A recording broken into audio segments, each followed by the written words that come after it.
Hello guys, welcome to एजुगिरी। I hope all are doing great. अगर आप पहली बार एजुगिरी पर आए हो तो एजुगिरी यूट्यूब चैनल पर हर रोज़ 6 PM पर हम द हिंदू का एनालिसिस करते हैं। द हिंदू की जितनी भी इंपॉर्टेंट न्यूज़ है, चाहे वो आर्टिकल में आई है, चाहे वो एडिटोरियल में है, यहाँ पर मैं उसको अच्छे से आपकी कवर करवाऊंगी। ठीक है। The best part about our analysis is कि आपको यहाँ पर नोट्स मिल जाते हैं, एक्सप्लेनेशन, अंडरस्टैंडिंग, लर्न भी बहुत बहुत हो जाता है। और नोट्स जो हैं वो मैं साथ साथ लिखती रहती हूँ, तो आपको पता रहता है क्या नोट करना है क्या नहीं। ये बिल्कुल फ्री ऑफ कॉस्ट है, ठीक है ना। एंड अगर आप MCQs की प्रैक्टिस करना चाहते हैं, you want to practice MCQs जो कि द हिंदू में से भी हैं, अदर सोर्सेज में से भी हैं, तो उनका लिंक आपको डिस्क्रिप्शन बॉक्स में मिल जाएगा, ठीक है ना। ये भी आप सॉल्व कर सकते हैं। चलिए स्टार्ट करते हैं आज के सेशन के साथ। अगर आपको सेशन अच्छा लगे तो वीडियो को लाइक कर देना, चैनल को सब्सक्राइब कर देना और बेल नोटिफिकेशन ऑन कर देना। चलिए स्टार्ट करते हैं। First and foremost, Supreme Court to list before polls pleas to verify count in all EVMs। अब हमने कल पढ़ा था, कल या परसों ही हमने बहुत अभी रिसेंटली पढ़ा था, बिल्कुल EVMs के बारे में पढ़ा था या नहीं पढ़ा था। EVMs के बारे में, EVMs क्या है? मशीन। अब इलेक्शंस होने वाले हैं, प्राइम मिनिस्टर चुनने के लिए इलेक्शंस होंगे, है ना। इलेक्शंस में क्या होगा ये अभी नोट नहीं करना है। इलेक्शंस में मैं और आप, अगर आप 18 ईयर्स से अबव हैं तो क्या करेंगे, वोट डालने जाएंगे। वो वोट कहाँ पर डलेगी, वोट डालेंगे, ठीक है ना। तो वोट डालने के दो तरीके हैं, एक तो है बैलेट पेपर, ठीक है ना, कि पेपर होता है, और एक होती है मशीन जिसको EVM बोलते हैं। तो दोनों ही सेम तो नहीं है। जो बैलेट पेपर होता है उसके ऊपर एक पेपर होता है, ठीक है ना, पार्टीज के सिंबल्स होंगे एक साइड पर और दूसरी साइड पर बॉक्सेस बने होते हैं ऐसे ऐसे ऐसे, और जहां पर आपने स्टैंप लगा दी तो वैसे आपकी वोट हो गई। दूसरी साइड है EVM, स्ट्रक्चर में ऐसा ही होता है, बट यहाँ पर स्टैंप की जगह बटन होते हैं, बटन दबा दिया, टू हुई और आपने वोट डाल दिया, ठीक है ना। अब EVMs के साथ होते हैं VVPAT। क्या होते हैं? VVPAT। तो वो क्या कह रहे हैं कि EVM के ऊपर जब वोट आप डाल देते हैं, बटन दबा देते हैं, तो VVPAT जो है उससे स्लिप निकलती है। क्या है ये? Voter verifiable paper audit trail, slip निकलती है उससे। तो जो स्लिप होती है उसमें बताते हैं कि भैया आपने BJP, कांग्रेस, आप किसको वोट डाली है, ठीक है ना। अब क्या हो रहा था, अभी तक रैंडमली 5 जो होती थी, ठीक है ना। The current practice is verification of votes cast in only 5 polling stations of each assembly constitution through the slips. तो 5 रैंडम पोल्स के ऊपर जाकर के ये VVPAT जो थे ये चेक कर लेते थे कि क्या ये EVM सही है, मतलब वो सही चल रहा है। बट अब वो कह रहे हैं कि हर एक का चेक करो, ये केस फाइल हुआ है। अभी तक क्या हो रहा था, रैंडमली 5 बूथ्स पे जाके चेक होता था, अब क्या डिमांड कर रहे हैं कि हर बूथ की चेक होनी चाहिए, ठीक है ना। तो सुप्रीम कोर्ट जो है वहां पर केस फाइल हुआ है, तो सुप्रीम कोर्ट सुनवाई करेगा इस केस में, ठीक है ना। Supreme Court to hear case seeking a direction to Election Commission to mandatorily cross verify the vote count, ठीक है ना, in all EVMs by counting all VVPATs, ठीक है ना। वो स्लिप जो बताती है कि किसको वोट डाला है वो हर एक का ही काउंट हो। EVM का फुल फॉर्म क्या है? इलेक्ट्रॉनिक वोटिंग मशीन्स, ठीक है ना। और VVPAT का फुल फॉर्म क्या है? वेरीफाइबल पेपर ऑडिट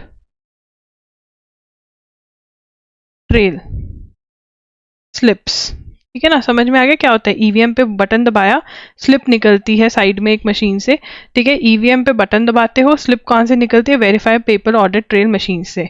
अभी तक क्या हो रहा था, अभी तक कुछ पोलिंग बूथ पे ही ये चेकिंग होती थी, ठीक है ना। करंट प्रैक्टिस क्या है और डिमांड क्या है?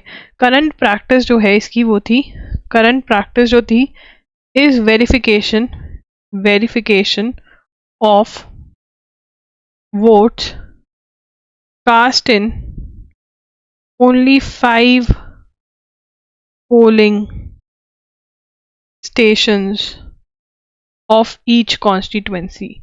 हर एक कॉन्स्टिट्यूएंसी के किसी भी 5 स्टेशंस पे ये चेक होती थी। ठीक है ना, बट अब क्या डिमांड करें कि हर एक की चेक हो ये slip. The petitions have referred reported to Swamy Subramanian Swamy versus Election Commission of India that election process should be transparent. Transparent का मतलब बिल्कुल क्लियर कट होना चाहिए, सबको पता होना चाहिए क्या हो रहा है क्या नहीं हो रहा। क्या ये जजमेंट इंपॉर्टेंट है? नहीं, नहीं। क्या इंपॉर्टेंट है फिर? ईवीएम्स की फुल फॉर्म इंपॉर्टेंट है, ठीक है ना। करंट प्रैक्टिस क्या है जो हमें कल भी हमने लिखी थी, हमने लिखा था 5 रैंडम, यहाँ पे इन्होंने क्लियरली बता दिया कि 5 polling stations of each assembly constituency की स्लिप्स चेक होती हैं। वीवीपैट की फुल फॉर्म क्या है ये आपको पता होना चाहिए, ठीक है। आगे चलेंगे। The Indian Employment Report 2024 by the Institute of Human Development and International Labour Organization poses questions to the trickle down effect of benefits to the working class in the backdrop of 5.4% average real economic growth. तो जो working class है, जो काम कर रही है जनता, उसको कितना बेनिफिट मिल रहा है, जो डेवलपमेंट हो रही है उसके ऊपर बात हुई। तो कौन सी रिपोर्ट है? Indian Employment report, that is IER 2024, ठीक है ना। रिपोर्ट किससे है? रिपोर्ट बाय वो लोगों, 2 ऑर्गेनाइजेशंस रिपोर्ट में इन्वॉल्व है। इंस्टीट्यूट ऑफ ह्यूमन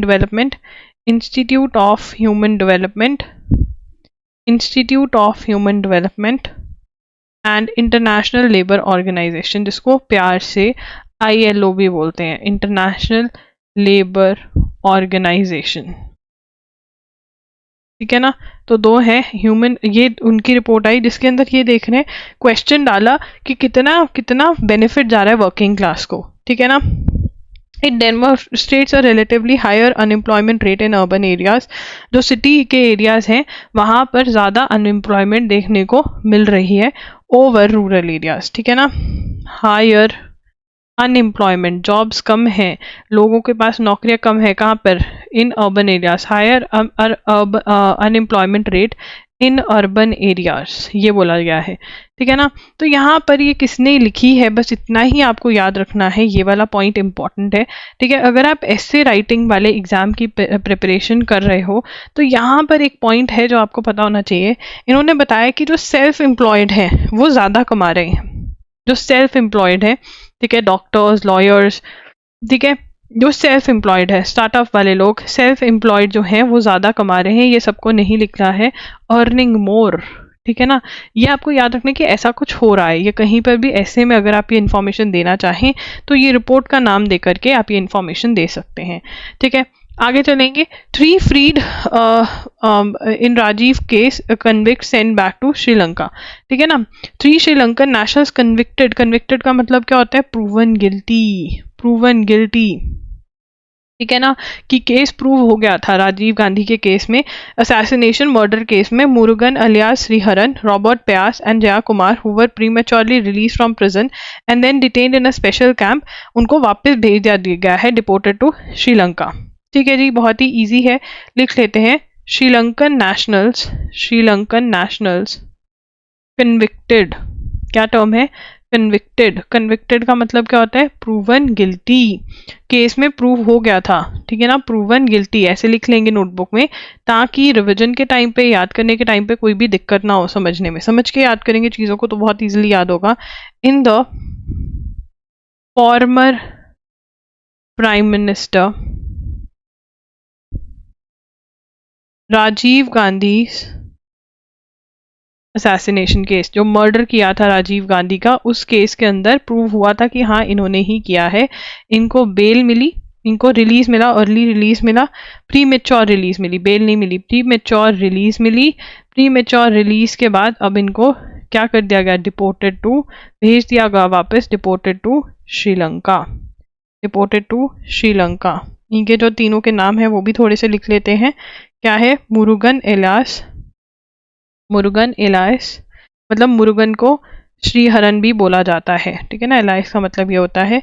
फिर उसके बाद दूसरा क्या है? रॉबर्ट प्यास, इसको बेया को प्यास लगी थी, खूनी कर दिया इसने, ठीक है ना। एंड जया कुमार, इजी नाम है वैसे, नाम पूछे जाने बहुत ही कम एक्सपेक्टेड है, बट रीडिंग मारते रहोगे तो पता रहेगा। Sources said on receipt of final clearance from Union Ministry of Home Affairs to send them back to Sri Lanka, the revenue department which runs a special camp release them. तो यहाँ पे Ministry of Home Affairs ने approval, deportation quotation approved by Ministry of Home Affairs, Ministry of Home Affairs। ठीक है जी, तो यहाँ पर ये तीनों पॉइंट्स ही हैं, बहुत ही ज़्यादा फेमस नहीं हुआ ये पॉइंट, अगर बहुत ज़्यादा डिस्कस होगा तब क्वेश्चन एक्सपेक्टेड है, वैसे कम ही है। The Supreme Court of India order referring a suit filed by Kerala challenging centre's decision curtailing its borrowing to a constitution bench. अब देखो यहाँ पर क्या है, ये लिखना नहीं है जो मैं समझा रही हूँ, यहाँ पर जो सेंट्रल गवर्नमेंट है वो रोक लगा देती है कि इससे ज़्यादा जो स्टेट गवर्नमेंट है वो मनी बोरो नहीं कर सकती, ठीक है ना। Can not borrow money beyond a certain point, can not borrow money beyond a certain point, एक पॉइंट के बाद जो है, ठीक है ना, वो पैसे जो हैं वो नहीं बोरो कर सकते। कौन? State governments. क्या ये सही है या गलत है? सुप्रीम कोर्ट के पास गए, सुप्रीम कोर्ट ने ये 5 जज बेंच को रेफर कर दिया। अब एक बहुत 5 जजेस बैठेंगे जो कि एक क्वेश्चन डिसाइड करेंगे। The court decline to grant an interim order. Interim का मतलब क्या होता है? टेम्परेरी ऑर्डर अभी नहीं ग्रांट किया है। अपनी नोटबुक्स में इंटरिम लिखोगे और उसके आगे क्या लिखोगे? टेम्परेरी, ठीक है। उसके बाद यहाँ पर opportunity to examine the extent to which union government may regulate to state borrowings, ठीक है।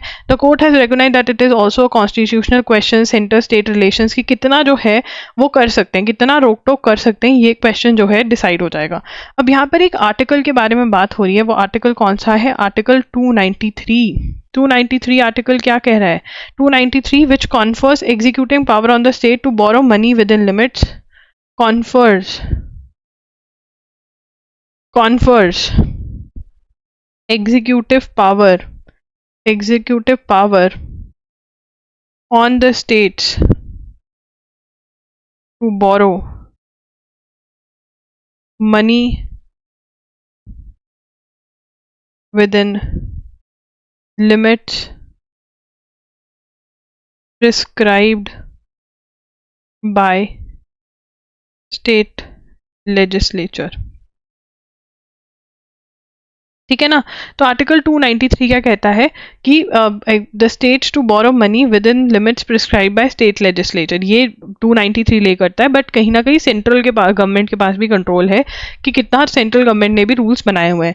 जैसे कि 3%, ठीक है, 3% जो है quantified as 3% of its projected gross state domestic product for 23-24, ठीक है, नेट बोरोइंग सीलिंग लगा रखी है।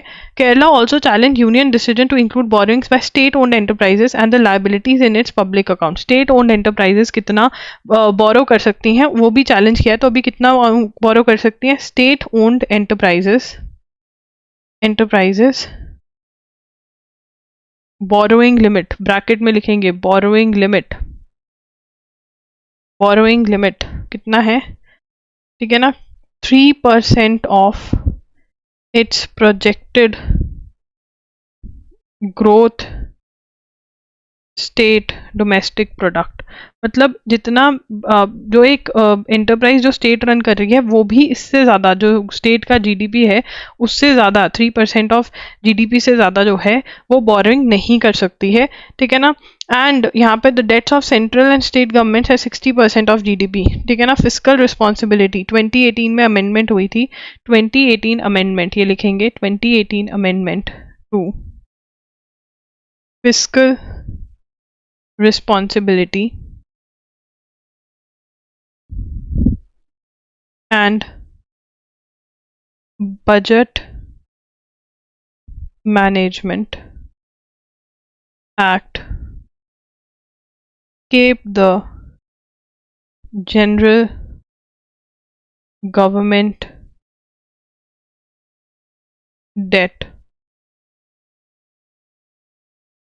or the sum total of the debts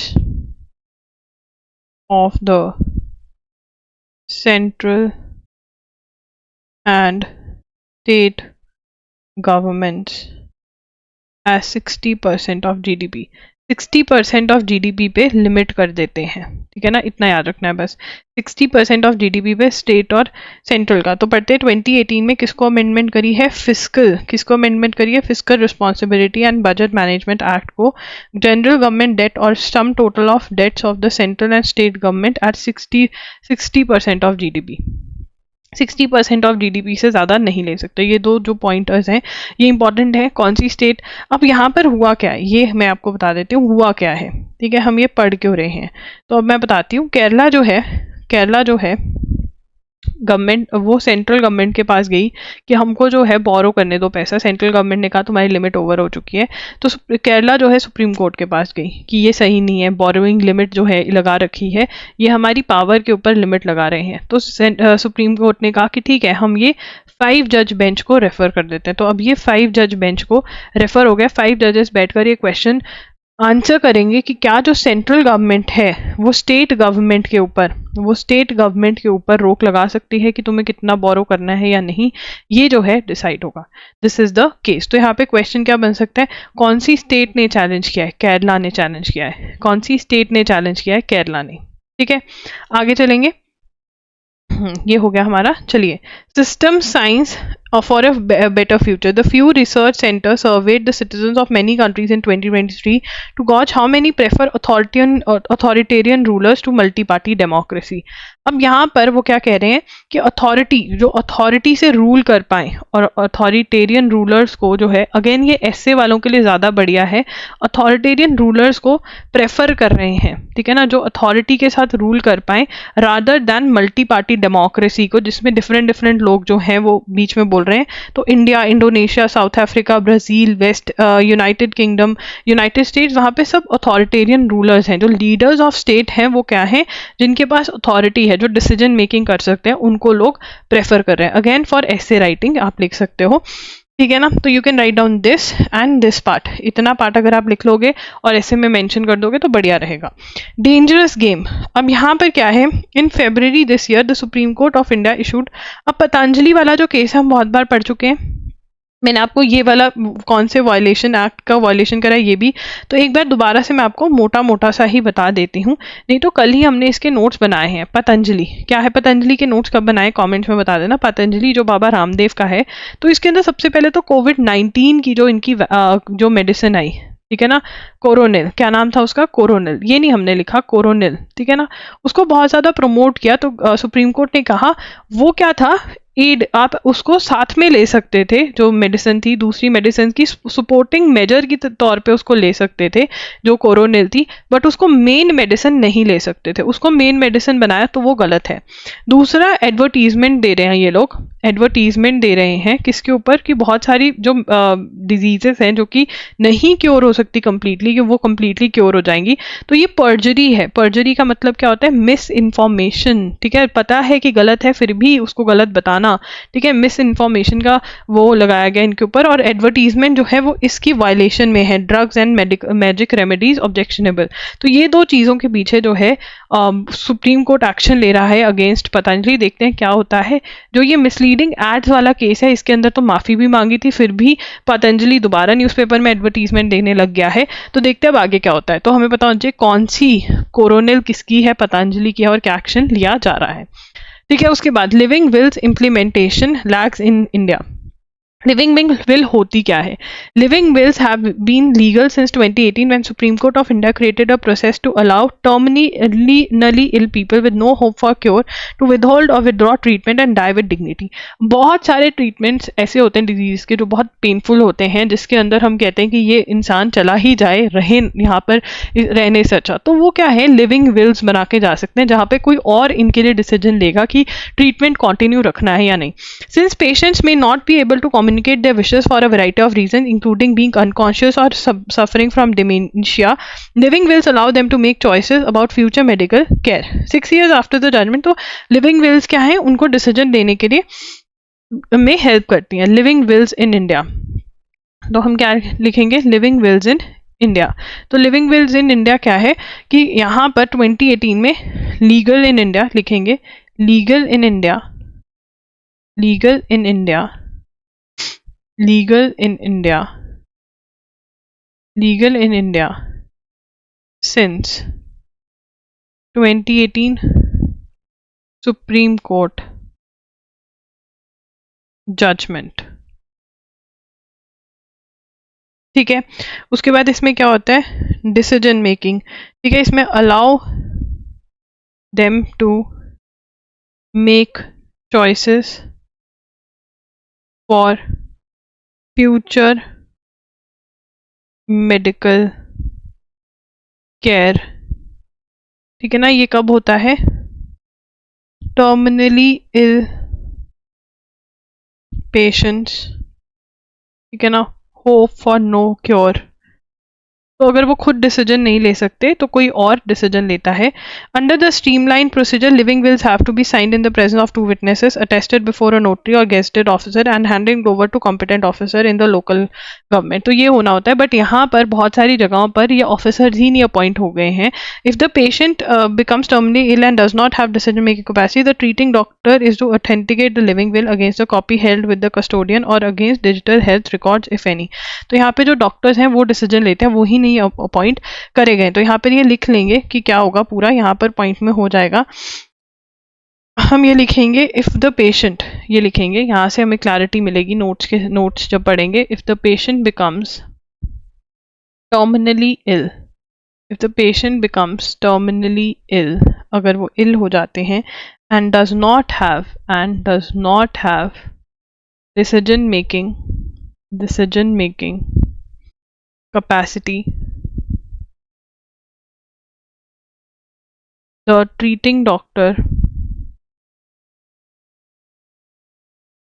is to authenticate the living will against the copy held with the custodian। ठीक है ना, अब वो जो डॉक्टर वो लिविंग विल को ऑथेंटिकेट करता है, वो डॉक्टर्स ही नहीं अपॉइंट हुए। तो लिविंग विल समझ रहे हो कि वो अथॉरिटी किसी को देना कि आप डिसीजन ले लेना कि मेरा ट्रीटमेंट होना चाहिए या नहीं, जब मैं बहुत ज़्यादा ही बीमार हो जाऊँ और डिसीजन ना ले पाऊँ। ठीक है, उसके बाद nuclear power is the key to development says study. Nuclear power अब क्या है, अब ये नोट नहीं करना जो मैं बता रही हूँ। नेट ज़ीरो पे जाना चाहते हैं हम। नेट ज़ीरो मतलब जो एमिशंस हैं, जो पॉल्यूशन है, ठीक है ना, जो पॉल्यूशन हो रहा है, जो पॉल्यूशन है, ठीक है ना, वो हो या तो वो एब्जॉर्ब हो जाए, ठीक है ना, या फिर उसको उसमें कुछ प्रोसेस करके उसको ख़त्म कर दिया जाए। कुछ भी ऐसा हो कि वो हार्म ना करे, does not harm the environment, does not harm the environment को हार्म ना करे। ठीक है ना, अब वो कह रहे हैं कि अगर आपको नेट ज़ीरो पे जाना ही है, if you want to go to net zero, तो आपको न्यूक्लियर एनर्जी पे डिपेंड होना ही पड़ेगा। Nuclear energy is very very important for that. ठीक है ना, तो इसके लिए किसने बोला है अब यहाँ पर, for India to be developed country by 2047 and be on track to achieve net zero. तो इंडिया ने कब तक बोला है हम नेट जीरो अचीव कर लेंगे, 2070 तक। It will significantly prioritize investments in nuclear energy and expand related infrastructure, says a study by academics and Indian Institute of Management, Ahmedabad. ये किसने करी है study, Indian institute of management ने। ठीक है ना, अब यहाँ पर हम लिखेंगे स्टडी बाय इंडियन इंस्टीट्यूट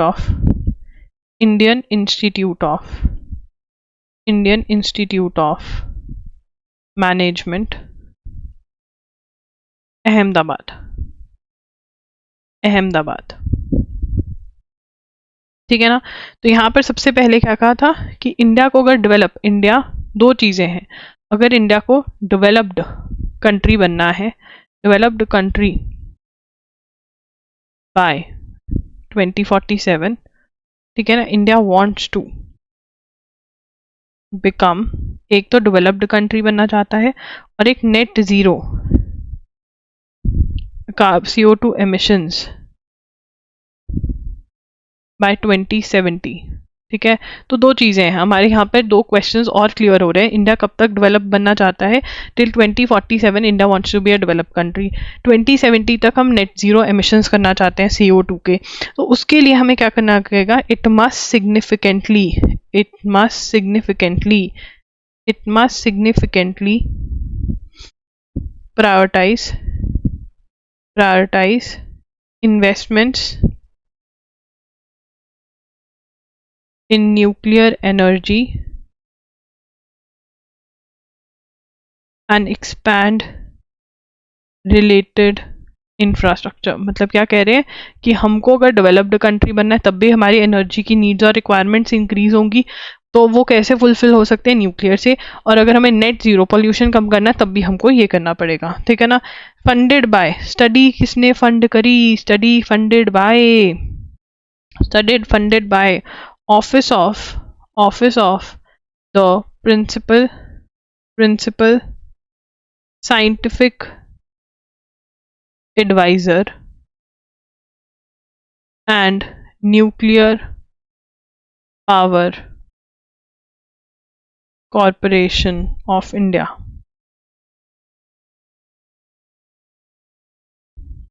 ठीक है ना। तो अभी nuclear energy makes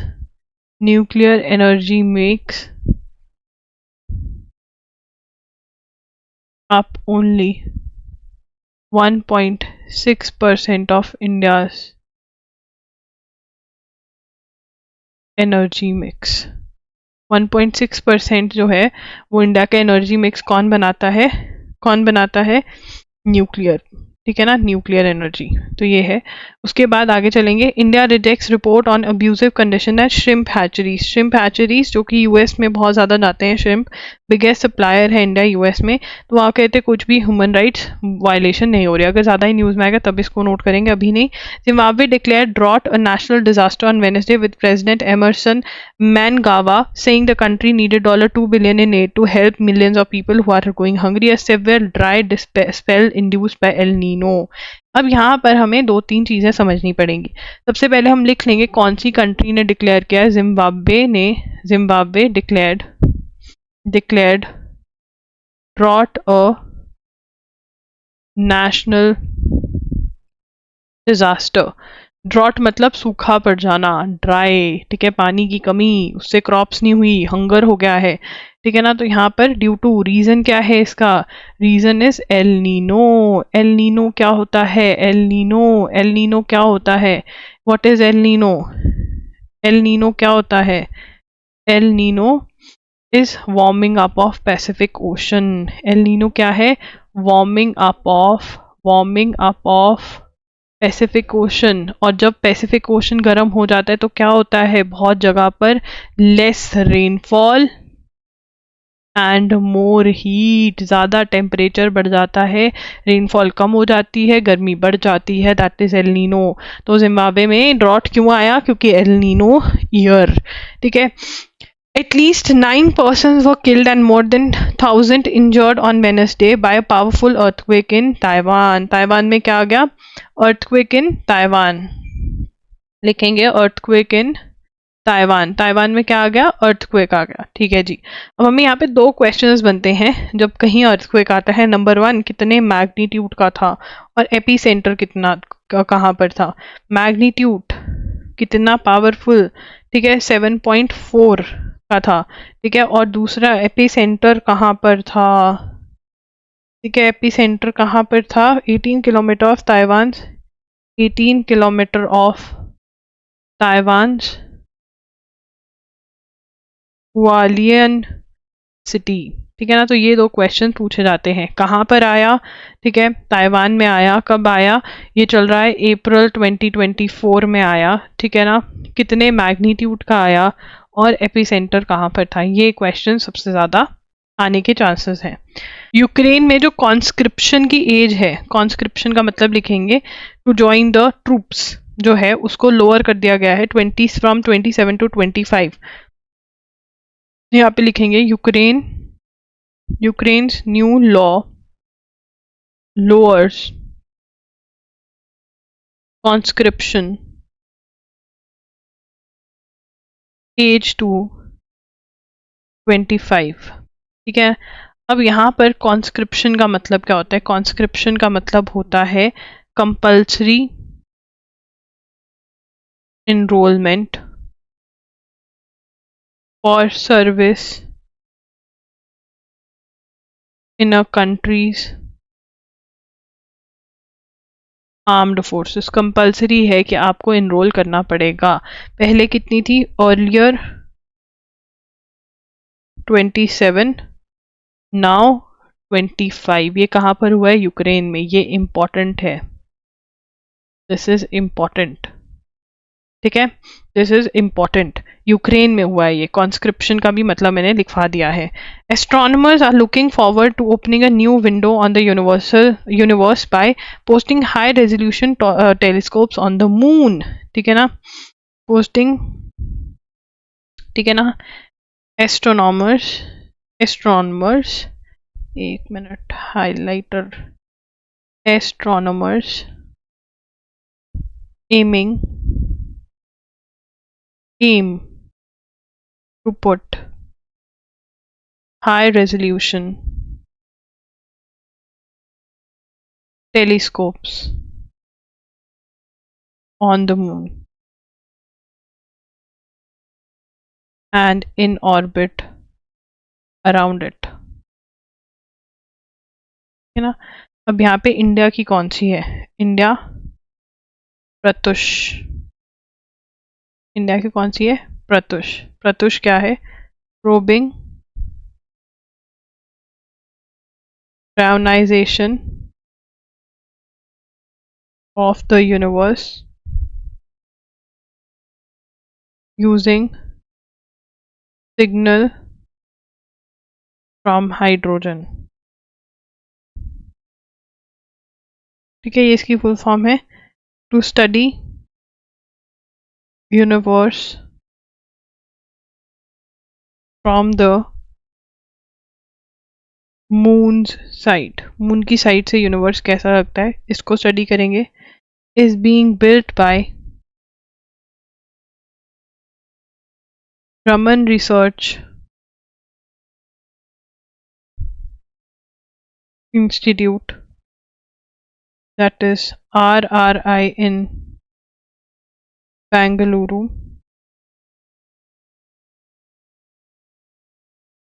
Bangalore, in collaboration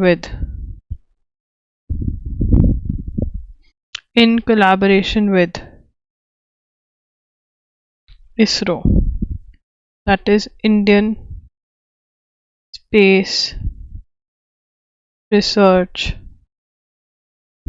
organisation. This is very very important, इसको अंडरलाइन करेंगे कि रमन रिसर्च इंस्टीट्यूट जो बैंगलोर में है, in collaboration with ISRO, Indian Space Research Organisation के साथ मिलकर ये बना रही है प्रत्युष। प्रत्युष का स्पेलिंग और फुल फॉर्म प्रत्युष नहीं है, प्रत्युष है probing reionization of the universe using signal from hydrogen. ISRO will place Pratyush into orbit around the Earth. After some fine-tuning, the space will launch it towards the moon. ठीक है ना। अब यहाँ पे क्या कह रहे हैं कि अर्थ से देखनी चीज़ें इसलिए डिफ़िकल्ट हो गई हैं क्योंकि बहुत ज़्यादा पोल्यूशन हो गया, ये सब कुछ हो गया, इसलिए अर्थ से चीज़ें दिखनी थोड़ी डिफ़िकल्ट हो गई हैं।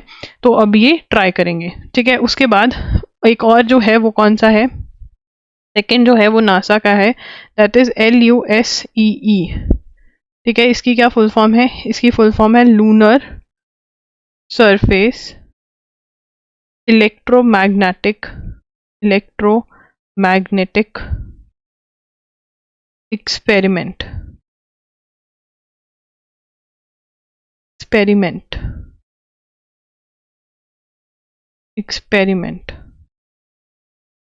ठीक है ना। NASA Berkeley lab project, far side of the moon near the equator. This location is helpful because ये भी स्टडी करेंगे और यहाँ पर दिसंबर 2025 लॉन्च है इसका, ठीक है ना। हमें ये वाला लॉन्च कब हो रहा है? बहुत ही कम चांसेस है क्वेश्चन, हमें मोस्ट इंपॉर्टेंट क्वेश्चन किसका प्रोजेक्ट है ये, ठीक है, और इसका फुल फॉर्म पूछा जा सकता है। फुल फॉर्म भी कम ही चांसेस है, ये वाला question point 1 is way more important, ठीक है। आगे चलेंगे। टुडे April 1, अब हम 1 अप्रैल की न्यूज़ कर रहे हैं। तो 1 April marks a very important day in the history of response to HIV AIDS epidemic in India. 20 years ago, on 1 April 2004, Indian government had launched free antiretroviral therapy for persons living with HIV, ठीक है ना। तो HIV important day कौन सा है? ठीक है, कौन सा? 1 अप्रैल। तो ऐसा लिख लेंगे। 1 अप्रैल को क्या हुआ था? 1 अप्रैल 2004 was the day Indian government had launched free antiretroviral therapy ART for persons living with HIV, PLHIV। ठीक है ना, तो मतलब यहाँ पर आर्ट की फुल फॉर्म जो है एंटी रेट्रोवायरल थेरेपी। आर्ट जो थी HIV एड्स वाले जो पर्सन है उनके लिए फ्री ऑफ कॉस्ट स्टार्ट हुई थी इस दिन पर। ठीक है ना, तो यहाँ पे द फर्स्ट एंटीवायरल ड्रग जो था वो कौन सा था? First anti retroviral drug AZT, that is Zidovudine, approved by US Food and Drug Administration in March 1987। ठीक है ना, तो ये बहुत ही कम चांसेस आने के। जो क्वेश्चन इंपॉर्टेंट है वो ये है। देखो यार, कम चांसेस वाले क्वेश्चंस भी आ जाते हैं, रैंडम क्वेश्चंस भी आ जाते हैं, तो याद तो करना पड़ेगा, बट ये वाला जो पार्ट है ये अच्छे से याद करोगे। ठीक है, आगे द की बैरियर आर्ट के बारे में बताया हुआ है। नहीं, ये कुछ भी इंपॉर्टेंट नहीं है, वो जो लिखवाना था वो इंपॉर्टेंट था। There is only enough water to fill 23% of holding capacity in all South Indian reservoir. ठीक है, सेंट्रल वाटर कमीशन डाटा के अकॉर्डिंग दिस रिपोर्ट। अब इसमें हमें पता होना चाहिए कि बेंगलुरु में पानी की बहुत ज़्यादा कमी देखी गई है। There was no portable drinking water जिसको बोलते हैं, वो नहीं अवेलेबल था। एल नीनो इवेंट्स हो रहे हैं, मतलब सूखा पड़ रहा है बहुत ज़्यादा। ठीक है ना, हमने पढ़ा जिम्बाब्वे ने तो डिक्लेयर भी कर दिया, तो ये सब हमें पता होना चाहिए कि न्यूज़ में बात हो रही है। उसके बाद हम बात करेंगे Mahatma Gandhi national rural employment guarantee scheme, that is MGNREGS। ठीक है ना, तो Mahatma Gandhi national rural employment guarantee scheme. तो इसके अंदर क्या है ये? सबसे पहले व्हाट इज द स्कीम? ठीक है ना, this guarantees offers 100 days of guaranteed wage employment। ठीक है ना, अनस्किल्ड लेबर, इसको मैं समझाऊंगी क्या है। तो in labour in rural areas, तो यहाँ पे गांव के अंदर 100 डेज ऑफ आपको एम्प्लॉयमेंट, वेज एम्प्लॉयमेंट गारंटी करी जाएगी, वो भी अनस्किल्ड लेबर की। हर घर में से वॉलंटियर कर सकते हैं मेंबर्स, अनस्किल्ड वर्क होगा। ठीक है ना, अब इसके क्यों किसके साथ ज्वाइन कर दिया गया है? Aadhaar based payment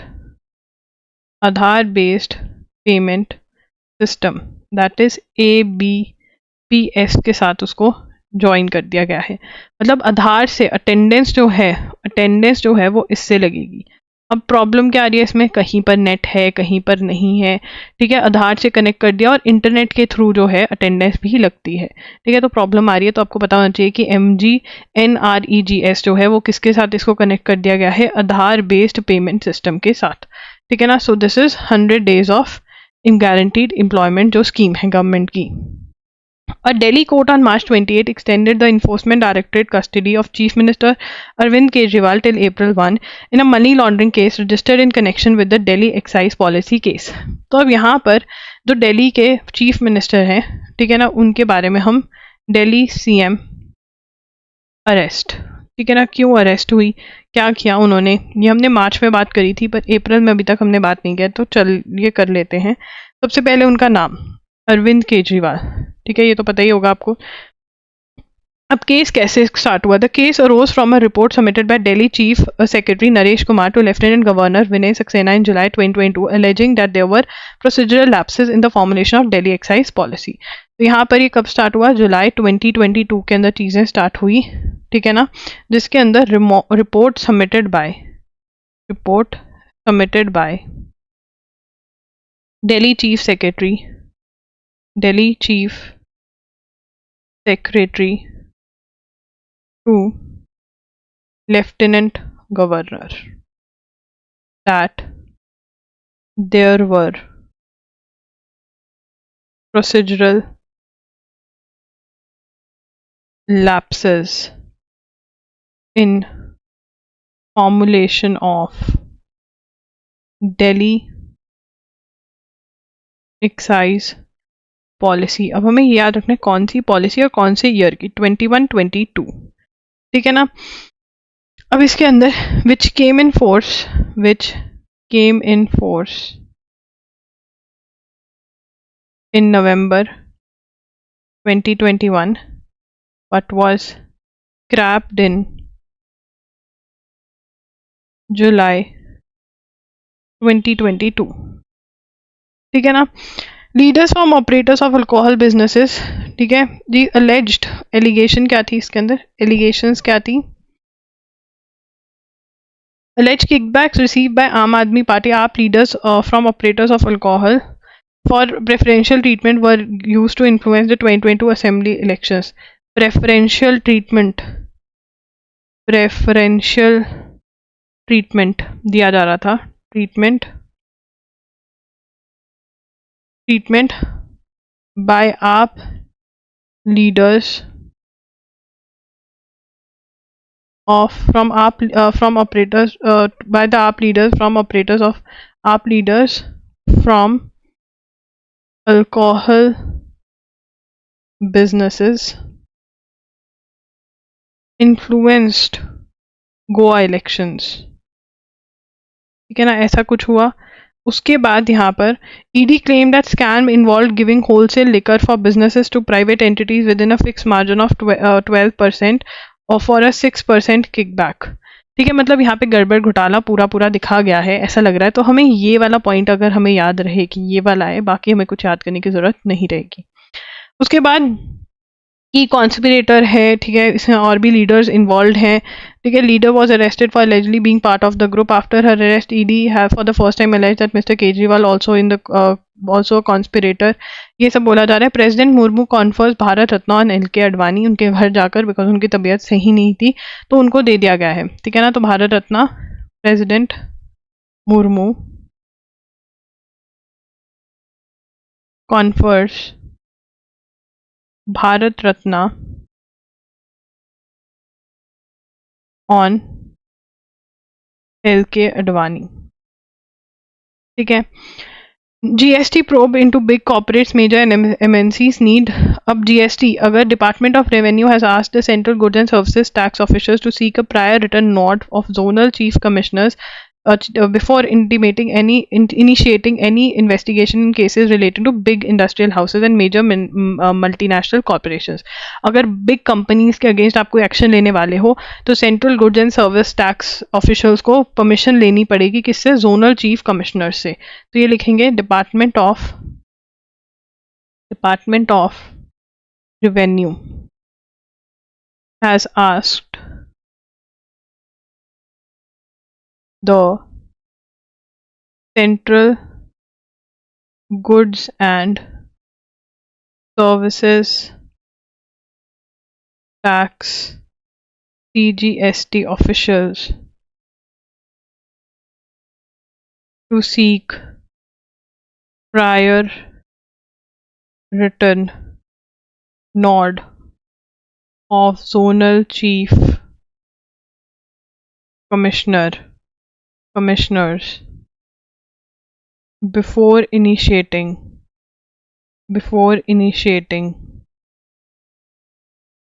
any investigation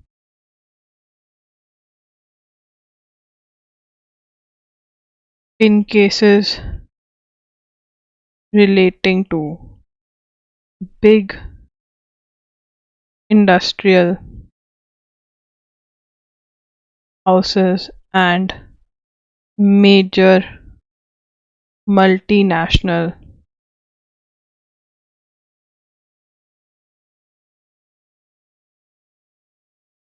ठीक है ना। तो अगर डिपार्टमेंट ऑफ रेवेन्यू ने क्या कहा है, सेंट्रल जीएसटी वालों को बोला कि अगर तुमको कोई भी इन्वेस्टिगेशन प्रोब करनी है, आपको रिटन कंसेंट लेना पड़ेगा किससे, जोनल चीफ कमिश्नर से। अगर आप किसके अगेंस्ट इन्वेस्टिगेशन स्टार्ट करो, बिग इंडस्ट्रियल हाउसेस के अगेंस्ट या मेजर मल्टीनेशनल कॉरपोरेशंस के अगेंस्ट, ठीक है। A record of 60 traditional products from across India granted GI tag. अब GI tag होता क्या है? GI tag is geographical indication tag. Geographical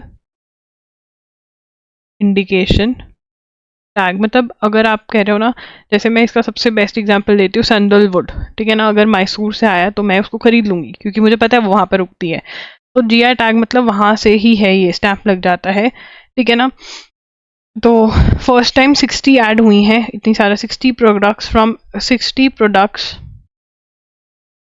from across the country added first time such a large, ठीक है ना। GI tag दिया उनको, GI tag मिला, ठीक है। First time such a large, first time such a large number of products got GI tag, ठीक है जी। तो यहाँ पर पहले हम बात कर लेते हैं थोड़ी सी about our things that we have. loggery.in पर आप जा सकते हैं, MCQs ले सकते हैं, वन शॉट्स ले सकते हैं। वन शॉट्स में अगर आपका बैकलॉग है बहुत बढ़िया है, लिंक डिस्क्रिप्शन बॉक्स में है। वीडियो लेक्चर्स हैं करंट अफेयर्स की जो वन शॉट्स जिनको मैं बोल रही हूँ। मॉक टेस्ट हैं जामिया के, पंजाब यूनिवर्सिटी 5 ईयर 3 ईयर के, MHCT 5 ईयर्स के, AIL LET के, एंड बहुत जल्द CUT UG भी आने वाला है, ठीक है। उसके बाद फ्रांस विल डिलीवर। अब यहाँ पर एक और चीज़ नोट करनी थी कि ठंडाई, बनारस ठंडाई ऑल्सो एडेड, मुँह में पानी आ गया, ठंडाई, ठीक है, ऑल्सो एडेड, ये लिख लो बिकॉज बाकी 60 याद करने की कोई जरूरत नहीं है। France will deliver hundreds of old armoured vehicles and new missiles to Ukraine, ये हम लिखेंगे। France will deliver hundreds of old armoured vehicles and new missiles